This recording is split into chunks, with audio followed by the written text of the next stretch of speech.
India is on a mission to become a Viksit Bharat by 2047, a nation where innovation drives growth, opportunity empowers every citizen, and technology bridges every gap.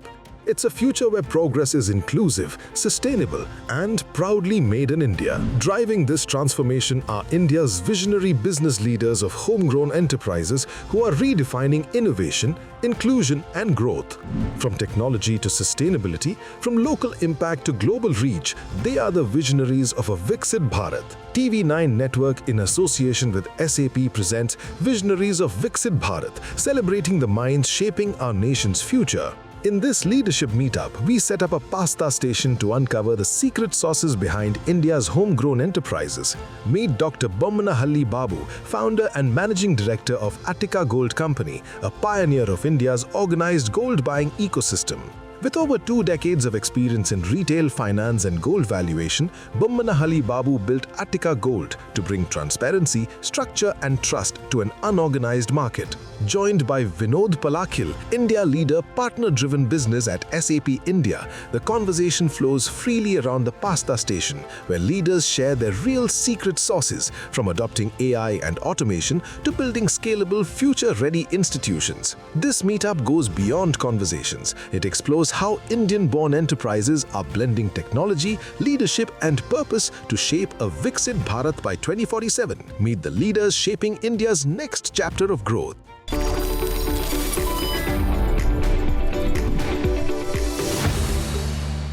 You're watching TV9 Presents Visionaries of Viksit Bharat in association with SAP India. I am Krishna Kumar, and wow, we are in conversation with Mr. Bommanahalli Babu, who is the managing director and owner of Attica Gold Private Limited. And we also have Mr. Vinod Palakil, India lead partner-driven business at SAP India. Thank you both of you for being with us. I'm going to begin by asking Mr. Bommanahalli Babu a very simple, straightforward question. You deal with gold. Gold जो है वो एक emotional चीज़ होता है Indians के लिए, emotional है, एक कल्चरल चीज़ है, हमारे संस्कृति में है गोल्ड रखना, गोल्ड खरीदना, इसीलिए त्यौहार के दिन हम गोल्ड खरीदते हैं. लेकिन आप जब इस बिज़नेस में आए, आपने क्या सोचा, क्या करने के लिए सोचा पहले, कि मतलब ये जो बिज़नेस है जो लार्जली अनऑर्गेनाइज्ड था, जब आप एंट्री किया था इस बिज़नेस में, आपको क्या प्रेरणा मिली थी ये बिजनेस ऐसे करने के लिए? देखो, स्टार्टिंग डेज में हम भी ऐसे ही समझते थे बिजनेस में. थोड़े दिन के बाद इसके बहुत सारे अटकलें थे, वो पब्लिक को रिलीफ मिलने के कारण आज मेरे जैसे कंपनियों, हज़ारों कंपनियां बन गए हैं. इसमें 2010 में पहली बार इंडिया में लॉन्च किया था मैं. ऐसा भी एक बिजनेस मॉडल है. उसके बाद आज multiple hundreds of companies, thousands of crore का गोल्ड ट्रांजेक्शन हर दिन होता है इसमें. लेकिन आपने कभी सोचा कि एक दिन ऐसे होगा जब अटिका गोल्ड प्राइवेट लिमिटेड के 200 से ज़्यादा ब्रांचेस होंगे across the country? Attica Gold has 200+ branches and so many hundreds of thousands of customers. देखो, पहला ब्रांच 2010 में मैं चालू किया. मैं तो समझे नहीं थे, ये की दुकान से स्टार्ट हुआ हमारा. आज तो मेरे 200+ हैं, अभी रनिंग चल रहा है, और 200 नई दुकान बन रहे मेरे. विदिन 2 मंथ्स में मेरे 400 हो जाएंगे. अभी हम डे 1 से ही टेक्नोलॉजी यूज़ किए हैं इसमें. यही हमारा सीक्रेट का रीज़न है. Because of non profession business को प्रोफेशन करने के लिए हमारे पास एक एक्सआरएफ टेक्नोलॉजी लेके आए हम. And that means Vinod, let me bring in, we're discussing technology over here. Tell us, how do you work with a business like gold? In terms of, so many other businesses, I can understand how technology can be integrated, but tell us, how does it work, when you're working, say, with a company that deals with gold? So thank you firstly, Krishan, for having me here. And it's very inspiring to hear from Mr. Babu in terms of how he started the business. And I really liked his point where he said right from day one he started using technology, right? So we all now agree, at least in this room, that technology is an enabler for business growth, right? So as far as SAP goes, right, gold jewelry is one industry that we work with, right? We have a lot of customers who are actually using technology right from sourcing customers, right? And in terms of integrating their design softwares to the back-end system in terms of knowing how much of gold, how much of raw materials is actually required for those particular designs, to the kind of wastages, to the billing, right? And nowadays a lot of gold companies also look at investments like you spoke, right? So how do you maintain the finances? And especially like he mentioned, from a disorganized to getting into an organized business, software is absolutely important. Technology is absolutely important, and we play a role in this particular segment as well. Boman Ali Babu ji, मैं आपसे gold के बारे में एक और सवाल पूछना चाहूँगा कि आज जब हम बात कर रहे हैं, हम मेक इन इंडिया की बात करते हैं, मेक इन इंडिया के लिए इतना कुछ काम होता है, गोल्ड के तरफ से अगर बात करना है मेक इन इंडिया के बारे में, तो बताइए how can we reduce this dependence on importing of gold? कैसे हम ये कर सकते हैं कि मेक इन इंडिया में गोल्ड भी शामिल हो जाएं? देखो, दुनिया में हर साल गोल्ड निकलता है ज़मीन से 3000 प्लस टन, 3000 प्लस टन एक साल में। अब रिपोर्ट देख सकते हैं, अमेरिका के पास है 8000 प्लस टन गोल्ड, उसके लिए दुनिया का बड़ा भाई है फाइनेंशियल। लेकिन इंडिया में लेडीज़ के पास है वो is equal to 2.3 times of total production of gold in America in the world. But Indian economy, Indian महिला, इंडियन लेडीज़ के पास 25,000 टन गोल्ड है। ये टोटल प्रोडक्शन वैल्यू का लगभग 6 टाइम का गोल्ड। 6 साल गोल्ड दुनिया में नहीं बना तो उतना गोल्ड हमारी महिला के पास है। अगर भारत सरकार समझी ये 25,000 ton unorganised gold organised way में ला के इस गोल्ड को रिसाइकलिंग किए, हम दुनिया के नंबर 1 ताकतवर बन जाएंगे। इसमें जॉब क्रिएट्स हो जाएगा, आपका हर चीज़ का डेवलपमेंट नेशन बन जाएंगे हम। अंडर डेवलपमेंट नेशन से डेवलप्ड कंट्री हम बन जाएंगे। Mister Boman Ali Babu, I am curious to know आप कैसे इस्तेमाल करते हैं आर्टिफिशियल इंटेलिजेंस के हिसाब से? आर्टिफिशियल इंटेलिजेंस ड्रिवन टेस्टिंग होता है गोल्ड का, और डिजिटल ट्रांजैक्शन ट्रेल्स भी जो बोलते हैं, बहुत सारी टेक्नोलॉजी इंटीग्रेट किया जाता है आपके बिजनेस में। आप हमें कुछ आइडिया दे सकते हैं? सारे 1 to 1 हमारा टेक्नोलॉजी यूज़ हो रहा है। ऑलरेडी हम यही में स्टार्ट कर लिए, हमारा वर्क चल रहा है। हमारी ऑफिस को, सारी ऑफिस को सेंट्रल बनाए हैं एक जगह। सारे मेरे 200 दुकान के लिए सारा ये एक सेंट्रल ऑफिस मेरा होता है बेंगलोर से, सारा बेंगलोर से ऑपरेट होता है। ये सब टेक्नोलॉजी की वजह से ही होता है। इस टेक्नोलॉजी में और भी अपग्रेड हमारी R&D चल रही है।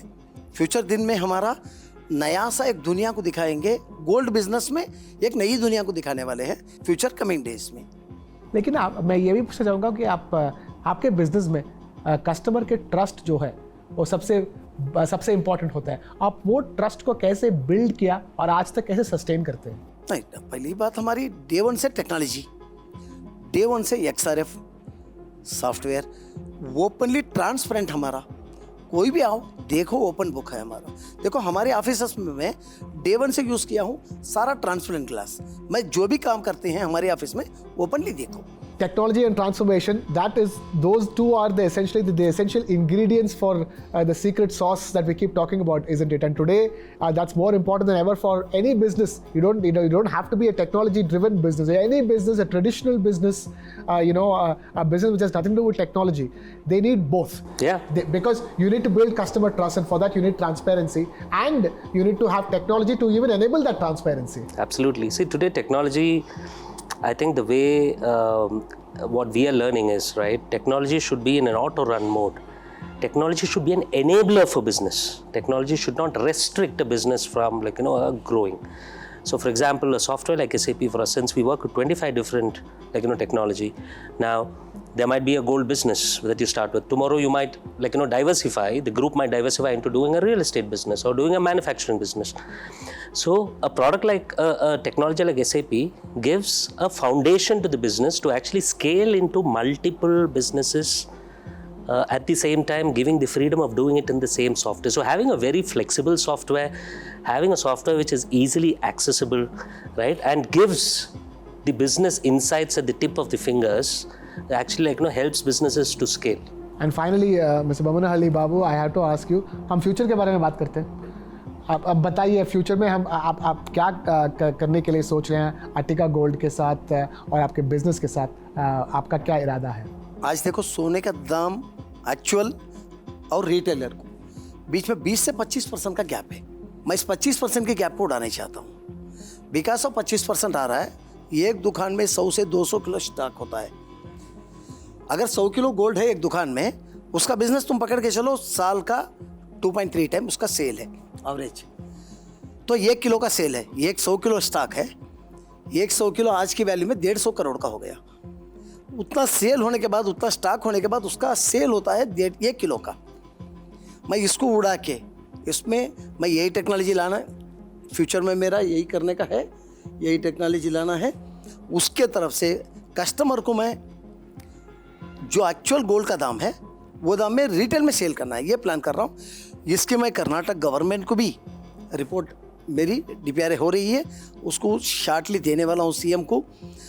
कर्नाटक का गोल्ड हब बनाने का मूड है मेरा, मन है कर्नाटक में गोल्ड हब बनाएंगे, गोल्ड मैन्युफैक्चरिंग इंडस्ट्री बनाएंगे, एक्चुअल हमारी देश का आर्थिक को बढ़ाएंगे। ओके मैं ये भी पूछना चाहूँगा कि सब लोग आपसे ये भी शायद ऑलरेडी पूछ रहे हैं कि गोल्ड का दाम, गोल्ड का भाव जो है वो बढ़ता जाता है और लोग कहते हैं कि मतलब बहुत बढ़ गया, नहीं खरीदना चाहिए, कम होने वाला है। आपका क्या राय है? बिल्कुल गोल्ड कभी भी कम होने वाला नहीं है, क्योंकि लिमिटेड प्रोडक्शन होता है दुनिया में। वो लेने के लिए हज़ारों हंड्रेड्स ऑफ कंट्रीज में बैठे हैं, इंडिविजुअल भी बैठे हैं। उसके लिए गोल्ड तो कम होने वाला नहीं है, गोल्ड तो जो भी हाल से कम होने वाला नहीं है, ये थोड़ा थोड़ा बढ़ते ही जाएगा और भी। ओके तो मतलब तो आपका मैसेज क्या होगा लोगों को जो देख रहे हैं कि मतलब जी भर के गोल्ड खरीद लो? जी भर के गोल्ड खरीदो, this is the safe investment है। Okay, fair enough. We will leave it at that. Mr. Bomanahalli Babu, thank you so much for being with us. And of course, Vinod Palatkil, thank you for being with us on this conversation. And with that, it's a wrap here on this edition of Visionaries of Viksit Bharat. Thank you so much for watching.